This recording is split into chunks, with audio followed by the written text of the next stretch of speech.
My name's Miles, Daniel Miles, and this is a retro dunking of Thunderball. Alright, so this is the 4th James Bond film, and it is the 2nd James Bond film in a row to win an Oscar. Best Special and Visual Effects, and I'm not quite sure that I agree with the Academy on this one. Thunderball is a very good film, but there's a hell of a lot of it set underwater.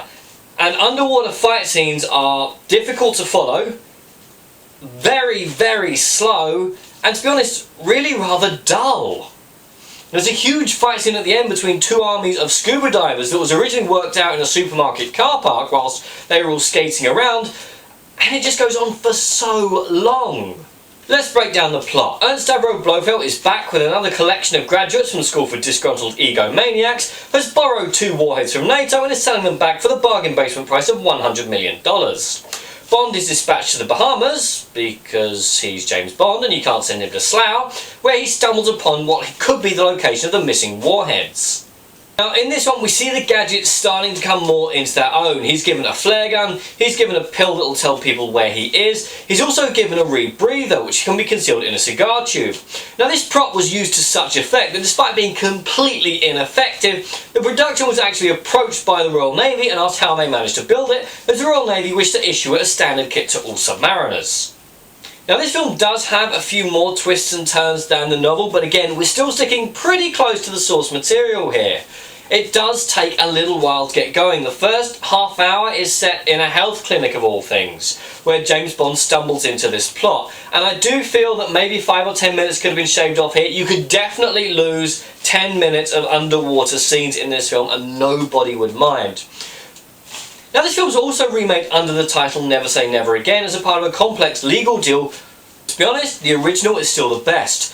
Let's start with the theme song Thunderball, sung by the legendary Sir Tom Jones. Not only is it a phenomenal belting performance by him, he fainted after singing this because he had to hold a note for so long.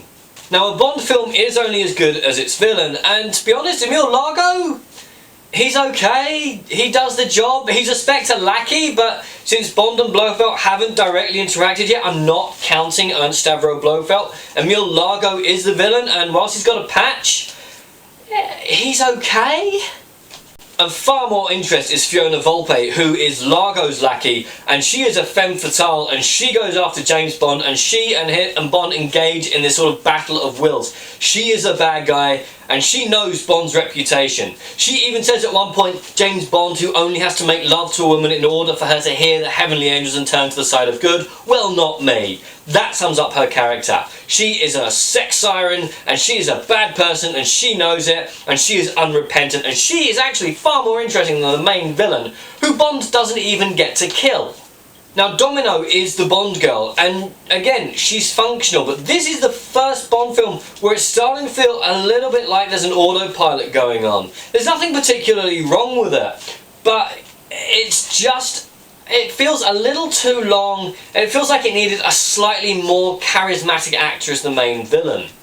Now there are some really tense scenes in this, especially a scene at the carnival where Bond is wounded and desperately fleeing for his life whilst being pursued by Spectre gunmen, and that's a really cool scene. Unfortunately, it's one of the few standout moments of the film, of a film that could have had so much more in it. This film, you still see it, it's still really good. It just feels that it's a bit stretched and it's a bit formulaic. I'm Daniel, this is Donkey. If you enjoyed this video, please like, share and subscribe.